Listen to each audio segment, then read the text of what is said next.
E se vocês repararam, eu acho que repararam, Paulo ele começa o seu texto dizendo portanto. E uma coisa que a gente não para pensar muito quando a gente está lendo o texto de forma corrida é o significado mais exato ou mais inicial da palavra. Se ele disse portanto, Paulo está concluindo um argumento. É como se ele dissesse então, ou por isso, ou por causa disso, ou desse modo. Enfim, ele está concluindo uma ideia que ele já vem apresentando. E a ideia mais recente que ele vem apresentando está no louvor dele a Deus, que nós vimos na minha última mensagem. Quando ele diz, ó profundidade das riquezas, tanto da sabedoria como do conhecimento de Deus, quão inexplicáveis são os seus caminhos, quão imensuráveis ou insondáveis são os seus juízos, pois quem conheceu a mente do Senhor, quem foi o seu conselheiro, ou quem primeiro deu a ele alguma coisa, para que então lhe seja restituído. E ele termina dizendo, porque dele, por meio dele, e para ele são todas as coisas. A ele seja a glória para todo sempre. Amém. Por isso, portanto, por causa disso, porque dele é todas as coisas, porque para ele é todas as coisas, porque insondável é a grandeza do nosso Deus, porque Deus é infinito, porque Deus não deve nada a ninguém. Por isso, Paulo vai dizer, irmãos, pelas misericórdias de Deus, peço que ofereçam o seu corpo como sacrifício vivo, santo e agradável a Deus. A primeira coisa que a gente tem nesse texto hoje é isso, porque Deus é grande, porque Deus é majestoso, porque Ele é grandioso. E se nós pegarmos toda a explicação de Paulo desde o primeiro capítulo, porque Deus te escolheu mesmo você sendo pecador, porque Deus te restaurou mesmo você sendo incapaz de reconhecer a glória de Deus, porque mesmo Deus tendo te livrado da morte e do pecado sem que você merecesse, por causa disso, ofereça o seu corpo em sacrifício vivo a Deus, porque Deus não te deve nada e mesmo assim Ele te salvou. Ofereça o seu corpo em sacrifício a Deus.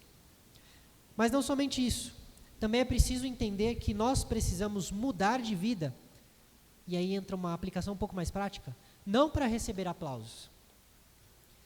A gente não deve vir para a igreja para participar da comunhão dos santos, para que os outros vejam como a gente é crente. A gente não deve agir como cristão só para que a nossa consciência fique limpa, só para que a gente ouça outros dizerem, ó, fulano é crente, então o nosso orgulho se encha disso. Eu não devo oferecer a minha vida, o meu corpo a Deus, só para receber reconhecimento, mas para a glória de Deus, porque eu quero agradar a Deus, porque eu amo a Deus, porque tudo é para Ele, por meio dEle, porque todas as coisas foram feitas para Ele, porque Deus me salvou sem que eu merecesse. O mínimo que eu posso oferecer a Deus é a minha vida, é tudo que eu tenho, é tudo que eu sou. Paulo está dizendo aqui para a gente, pelo amor de Deus, diante de tudo que eu escrevi a vocês, ofereçam a sua vida em sacrifício a Deus.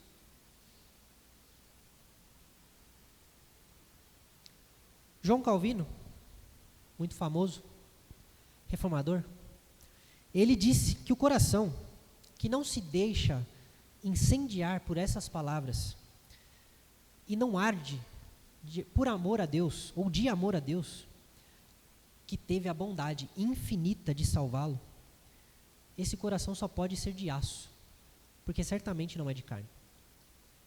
Um coração que vendo aquilo que Deus, Cristo fez pela sua igreja, e ainda assim não sente um fogo, um ardor, eu nem sei a palavra para dizer aqui, um enchimento, um constrangimento até diante da graça e da misericórdia de Deus. Se o seu coração não fica sem palavras diante disso, se isso não te move, seu coração é de pedra. Se o ato de Deus em salvar você não provoca reação em você, se você ouve essas palavras e para você é como se alguém estivesse dizendo qualquer outra coisa, o seu coração ainda é de pedra. Mas o que é oferecer o próprio corpo como sacrifício? Se eu devo oferecer o meu corpo, o que eu tenho que fazer?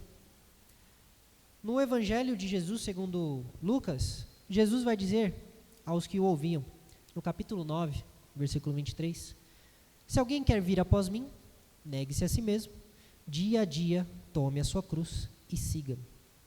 Então, oferecer o nosso corpo em sacrifício a Cristo é entender que quem vive agora em você é Cristo. Paulo vai dizer isso, não, já não sou mais eu que vivo, mas Cristo é quem vive em mim. Ou seja, quem toma as minhas decisões é Cristo através de mim.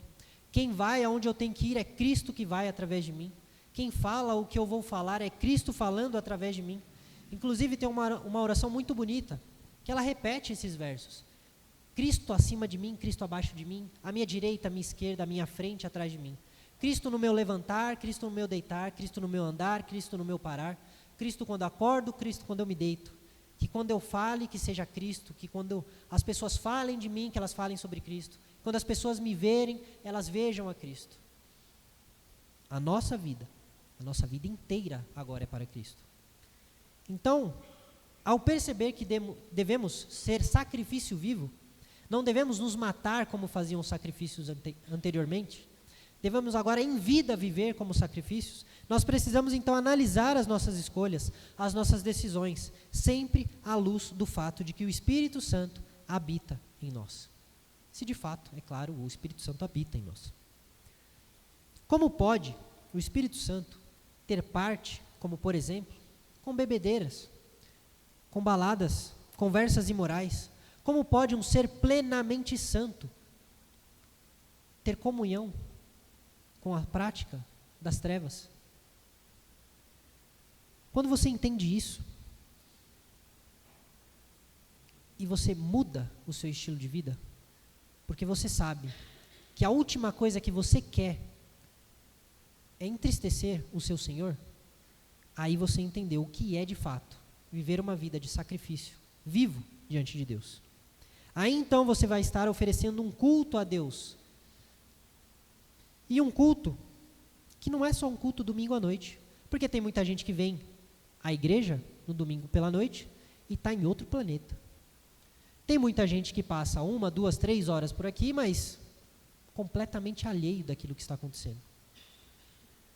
Então o culto não é só simplesmente estar presente na igreja. Ele vai muito além disso. O culto é oferecer a nossa vida, tanto aqui quanto lá fora.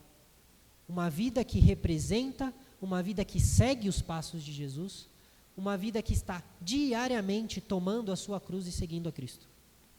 Quando você oferece o seu corpo para ser guiado pelo Espírito Santo, você está oferecendo o seu culto a Deus, estando aqui no culto solene, que nós chamamos de culto solene, estando lá fora, no seu trabalho, na sua escola, na sua casa, no mercado.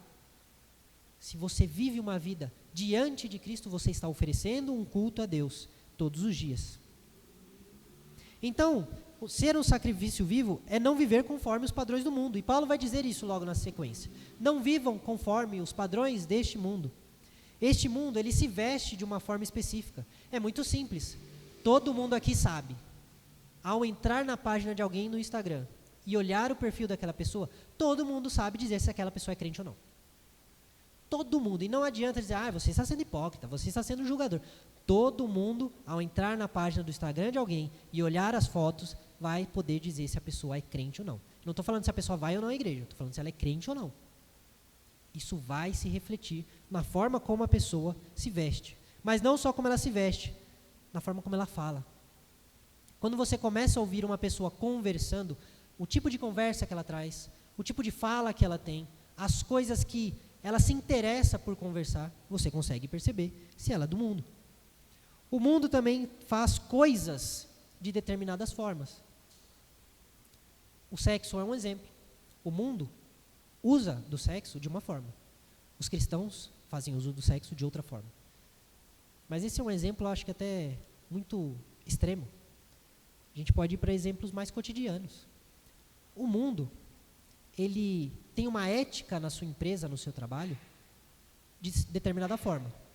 Algumas pessoas não medem esforços para fazer o que for preciso, para garantir o seu emprego. Os cristãos não medem esforços para servir a Deus, ainda que isso custe o seu emprego. Essa é a diferença. O mundo também consome certas coisas. Eles consomem certas músicas, certos filmes, certas séries. Eles consomem certos entretenimentos. E o mundo, então, tem padrões de comportamento. Alguém já se deparou com algum caso em que conversou com fulano, que você sabia que fulano ia na igreja, mas depois de passar 5, 10, 15 minutos conversando com a pessoa, você parou e olhou, não é possível que essa pessoa vai na igreja. Não é possível que essa pessoa diz que conhece a Jesus. Não estou acreditando. Uma pessoa que conhece a Cristo não falaria esse tipo de coisa. Não estaria nesse tipo de lugar. O que essa pessoa está fazendo? Por quê? Porque o mundo tem uma determinada forma de se comportar. E todos nós sabemos como é. Todos nós. Como você sabe, por exemplo, que alguém é mentiroso? Porque pode acontecer de alguém mentir por um longo período sem ninguém descobrir. A diferença é que o comportamento vai denunciar essa pessoa. Seja no falar, que hora ou outra vai entrar em contradição, seja no seu próprio agir. Ela vai dizer que vai fazer alguma coisa, vai estar fazendo outra. Vai estar em um lugar e vai estar, na verdade, estar em outro. Então o mentiroso ele é pego pelas suas próprias atitudes. Como você identifica que alguém tem pavio curto, por exemplo? Pelas atitudes.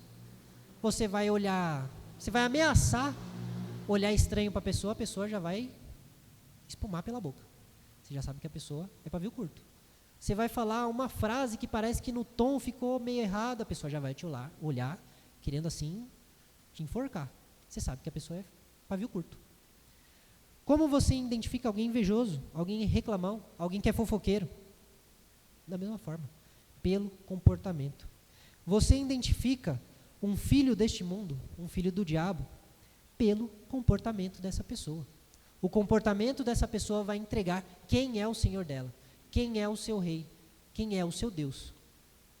Se este mundo ama falar de coisas imorais, que nada disso então saia da sua boca. Se esse mundo ama e acha o máximo você ficar sem compromisso, e ficar aqui, eu estou falando no sentido que os adolescentes falam, de ficar.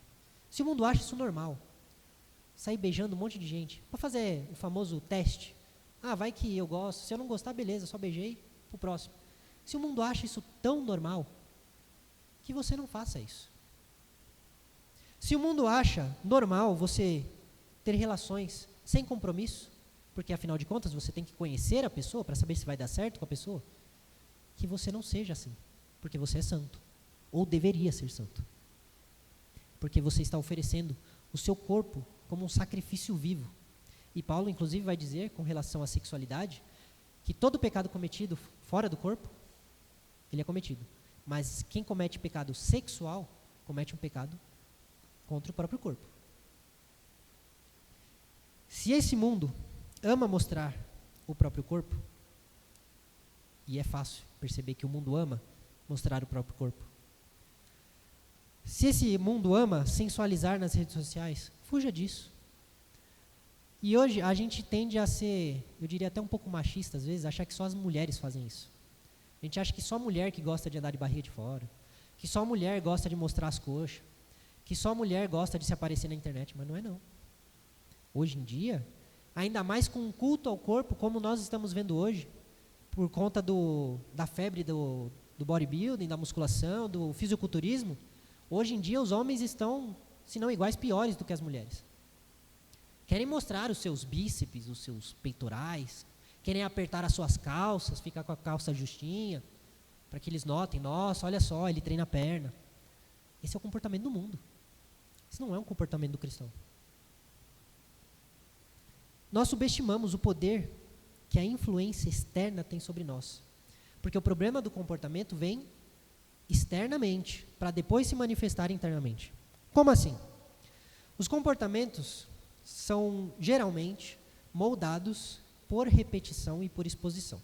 Quando a gente começa a estudar um pouquinho só de psicologia, ou de como a mente funciona, a gente começa a perceber que desde cedo, o caráter de alguém, o comportamento de alguém, não é determinado, mas é influenciado pelo sistema ou pelo meio onde aquela pessoa vive. Pode perceber. Uma pessoa que cresce numa família desajustada não significa que ela será alguém desajustado. Mas isso certamente influenciará para que essa pessoa tenha grandes chances de ter uma vida disfuncional, de não saber lidar com as pessoas, de odiar algum dos pais porque algum dos pais o tratava mal. Da mesma forma, isso acontece em todas as áreas da nossa vida.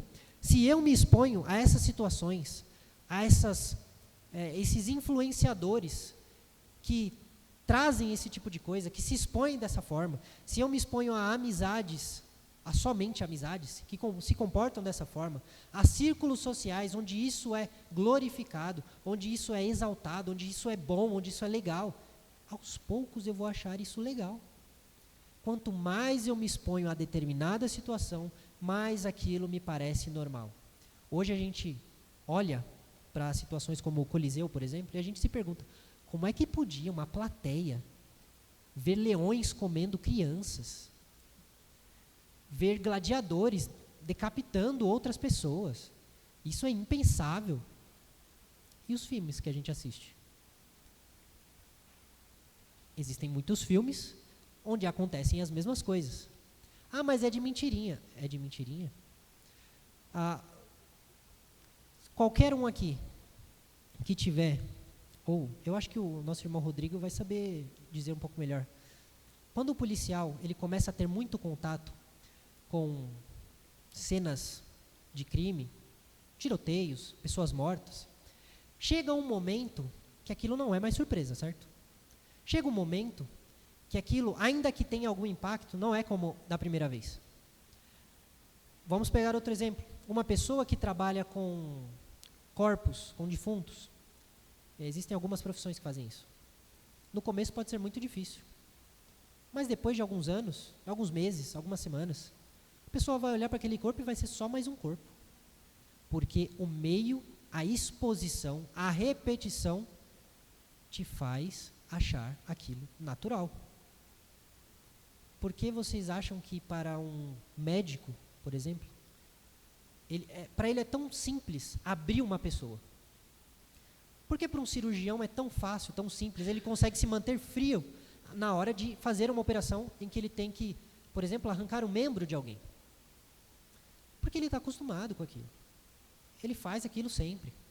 Aquilo é comum para ele. E isso acontece com o pecado também. Quanto mais eu me exponho ao pecado, quanto mais eu abro as portas da minha vida para o pecado, mais aquilo vai ser natural para mim, mais aquilo vai ser normal para mim, até uma hora que eu vou chegar e falar, não,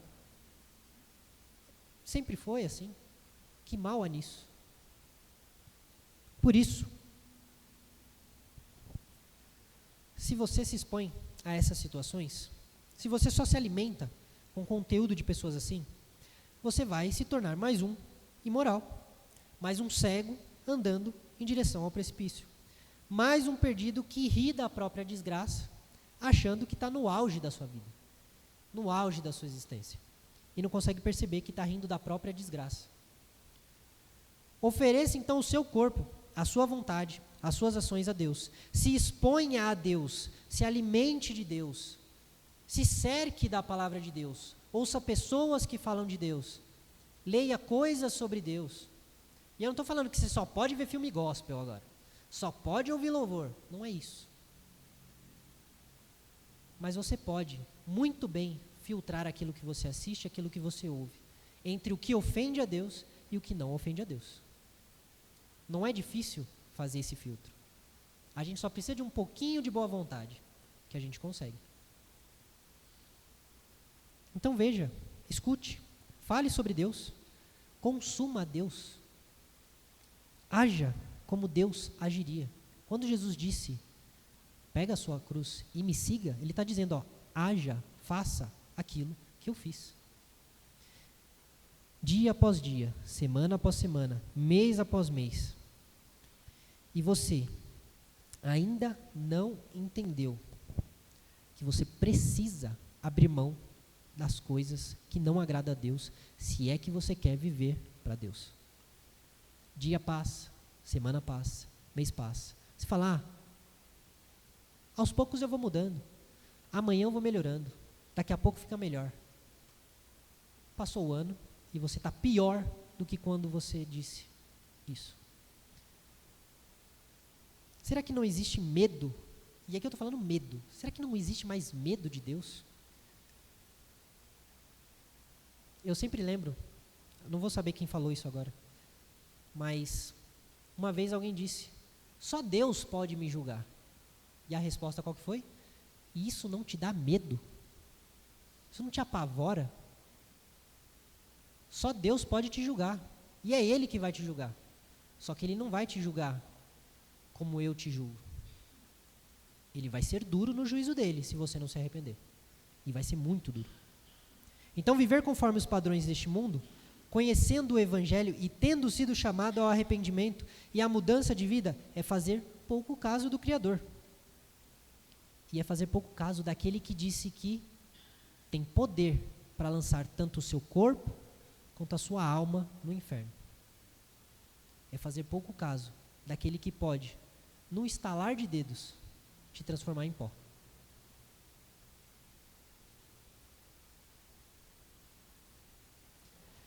Mas Paulo não termina, como é costume dele. Ele não termina dessa forma. Ele vai dizer que Deus, no capítulo 5, Ele prova o seu amor quando Ele oferece Cristo para morrer por nós. Por isso, ao ver que Deus provou o seu amor ao morrer por nós, eu digo aquilo que disse Tiago na sua carta.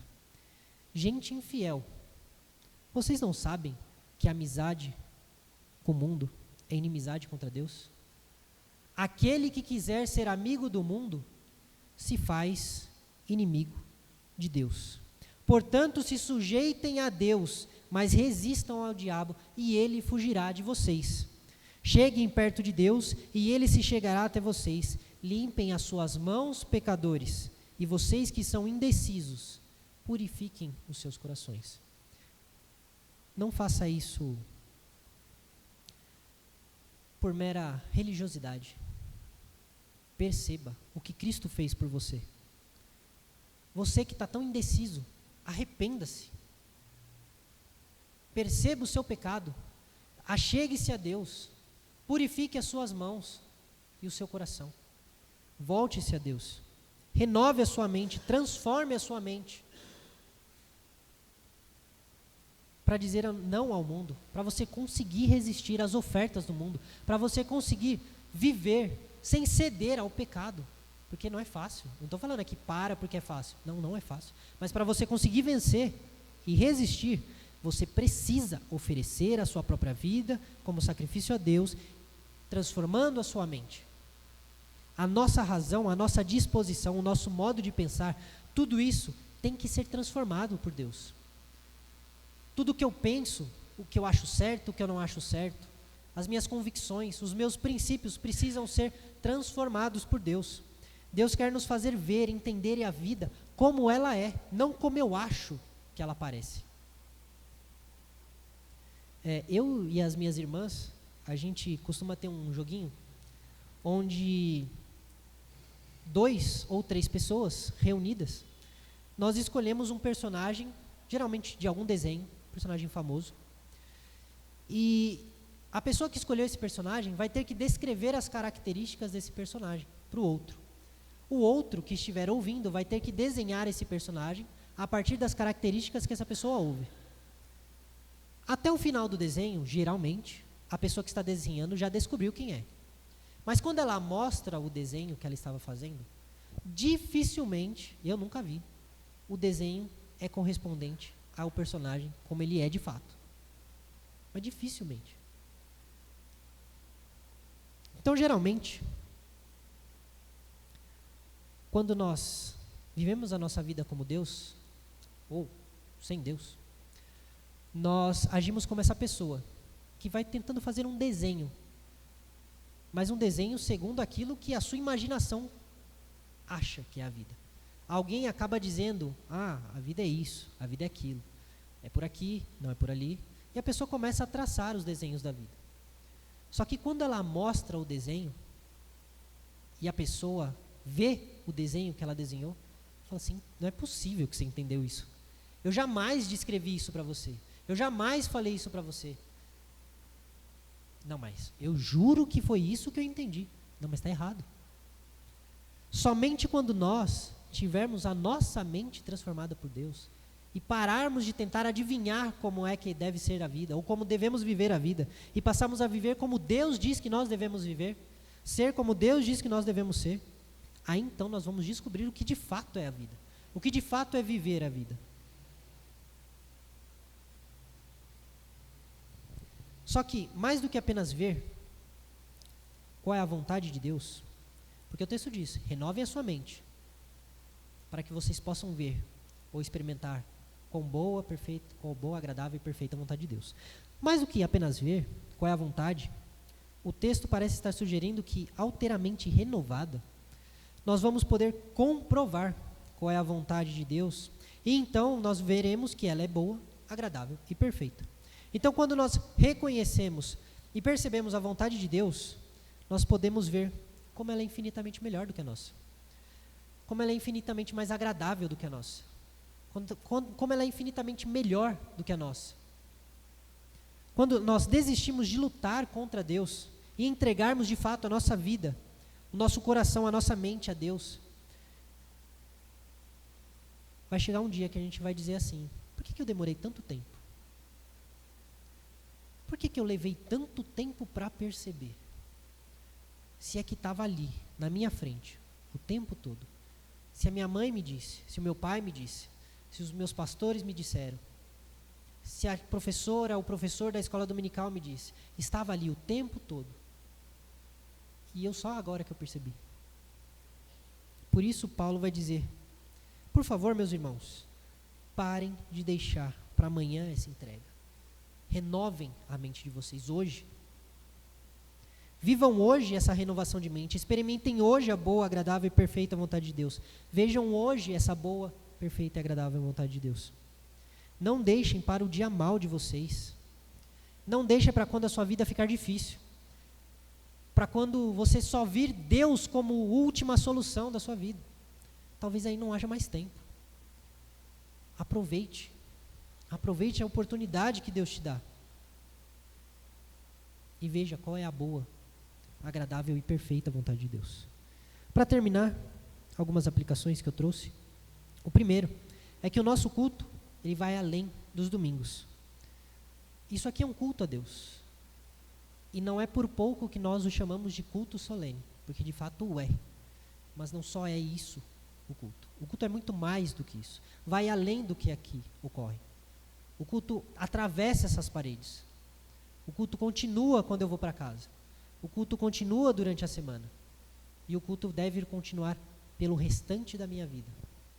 E emendar com a eternidade, onde nós cultuaremos a Deus face a face. 2, analise o seu comportamento. Será que você tem sido um sacrifício vivo, santo e agradável a Deus? Comece observando os seus pensamentos. Quais padrões pecaminosos você tem alimentado ou você costuma ter? Que reações você tem que às vezes até sem pensar você as toma e que você sabe que não deveria? É a ira? É a inveja? É a amargura? O que é que você tem que dói em você? Que é o seu pecado, que você fala, eu não consigo me livrar disso. Analise isso. Quais atitudes pecaminosas você costuma ter? O seu comportamento, o seu linguajar, as suas roupas, seus compromissos, tudo isso vão ser sinais e vão indicar que você precisa se sacrificar mais a Deus, abandonar mais coisas para Deus. Você precisa deixar de lado mais coisas para oferecer a sua vida como sacrifício. Terceiro, o que você gosta de fazer? Com o que você se importa? O que te faz levantar da cama, por exemplo, 7 horas da manhã num domingo, sem reclamar? Sem reclamar. O que te dá essa coragem? Num domingo de manhã, levantar às 7 horas da manhã e falar, nossa, preciso fazer isso. Que bom que eu vou fazer isso. Analise esses pontos. Perceba quais padrões de comportamento você está seguindo. Viver para Deus não são atos pontuais, mas são de atos pontuais que nós fazemos toda a nossa vida. Viver para Deus é um estilo de vida. E o estilo de vida, ele deve ser carregado por todas as pequenas ações, das menores até as maiores.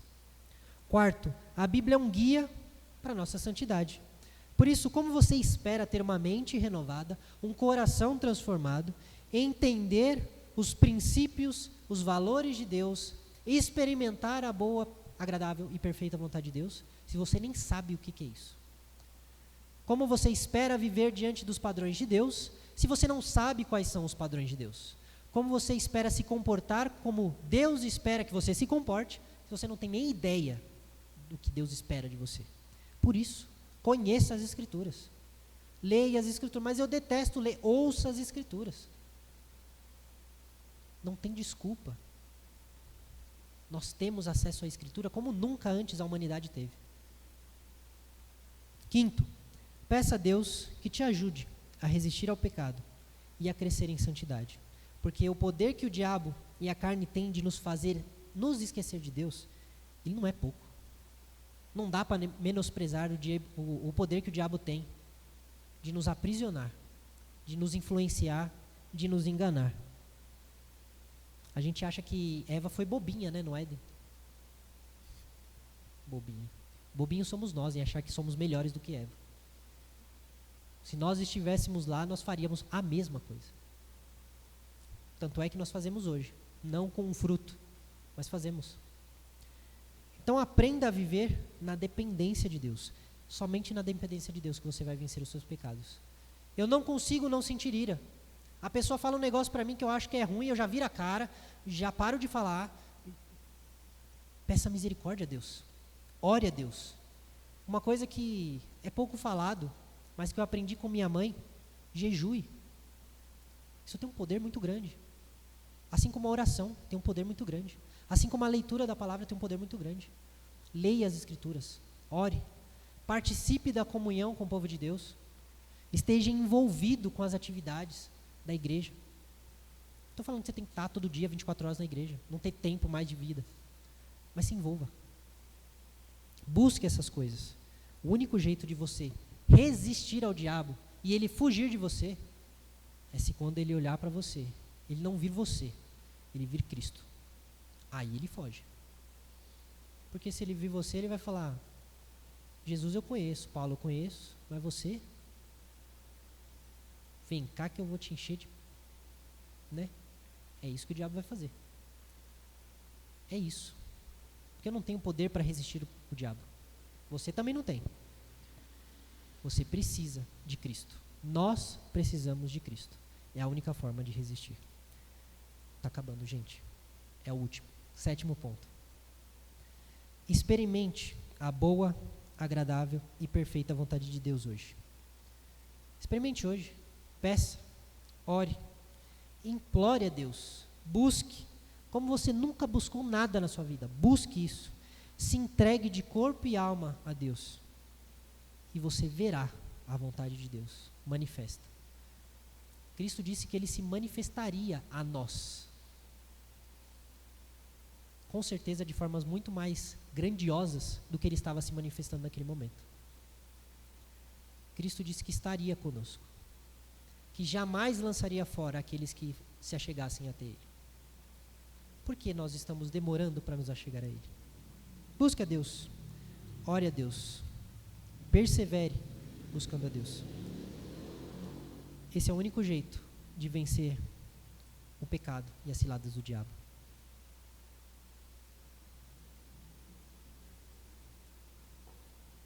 Eu espero ter voz, mas eu vou cantar uma música.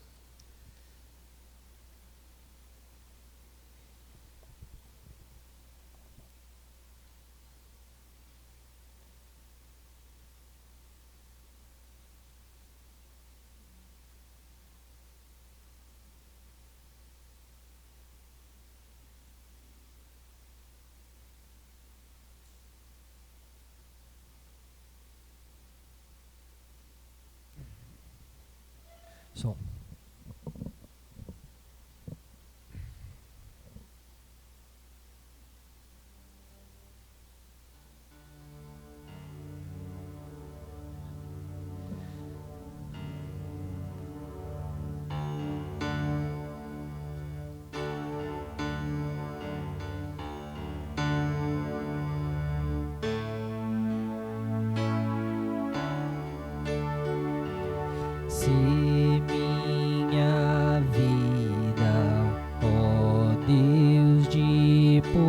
poder, que eu nunca perca a visão do teu ser, de dia e de noite, tu és minha luz, tua presença meus passos conduz.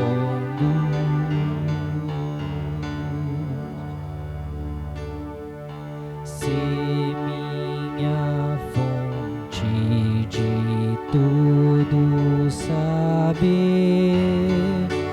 pois a verdade eu desejo viver. Eu sou o teu filho, ó Pai sem igual. Em mim habita o Senhor divinal.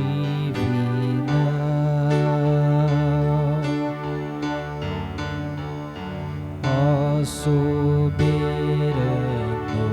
o reino imortal, posso eu chegar à vitória final, e a cada passo eis minha oração, se minha vida, se minha visão.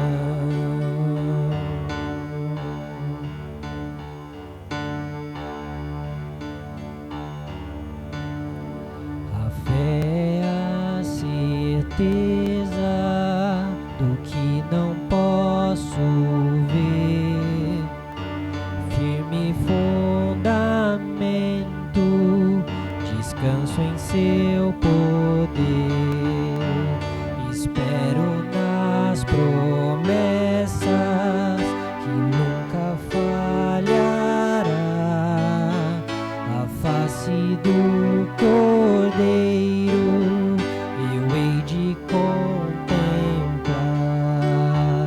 espero nas promessas que nunca falhará,